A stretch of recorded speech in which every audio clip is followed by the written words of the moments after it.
Favorite things. So my favorite things are three things that every single person out there has. You just kind of misplace sometimes when you get a little older in your life. And I didn't realize I had misplaced them until I showed up at a 9 a.m. meeting and I got laid off from a job that I had spent 31% of my life working. It kind of felt like skiing off a cliff. And at that moment of panic, something grabbed me, and it was kind of like a guardian angel. And that thing is my first favorite thing, curiosity. And I realized at that moment that, I asked myself, how did I get here?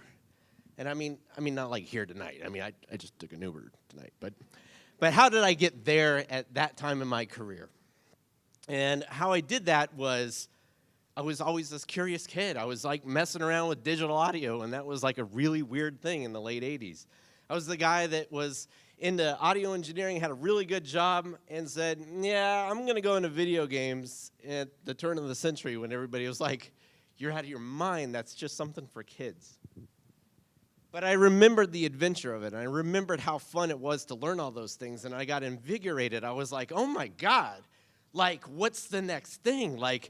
Am I going to learn some new technology, and where am I going to meet all these new mentors that are going to teach me stuff that's going to take me to the Jedi level or something? So I got really excited, and since then I've had the 3 best years of my life. My next favorite thing is imagination. An adult with an imagination is a child who has survived. Yes. As a kid, I think my imagination got me through all my childhood. My best friend used to come over, and we used to fill my dad's living room with G.I. Joes.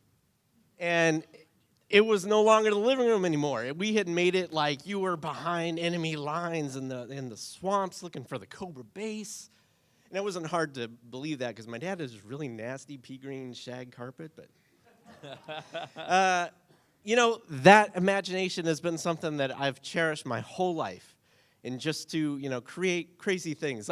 Did you know that Danielle is actually Lara Croft? And the reason that she travels around the world is to keep us all safe from the supervillains that are living in the volcano bases. Thank you, Danielle. Yeah. I learned those kinds of stories from my uncle. He was a mythology teacher for 25 years. He said, the best stories simply need to be plausible. They don't have to be possible. Just think bigger. So that leads me to my final favorite thing, creativity. Now, creativity is when you come up with some crazy idea and you chase that thing down and you jump on its back and you wrestle it into reality, right? That is one of the greatest feelings ever. And in my journey, of course, I found a really neat group of coworkers, the Falcons Creative Group, and they brought me in one of their own, and they said, be as creative as you possibly can be. And so we've done really creative things. We were able to figure out how to take people in Times Square and let them search the vastness of the ocean without getting wet. Or getting 1,000 people an hour onto the back of a mystical dragon to fly across the Irish otherworld in virtual reality. Or if you follow anything that I do late night with my crazy projectors and stuff, projection mapping and bringing seraph angels to life in the middle of downtown Orlando. All of that wraps up to this one conclusion, and that is, for me, success has been creating things that bring joy and inspiration to the people of this world and to all the dreamers like you that live within it.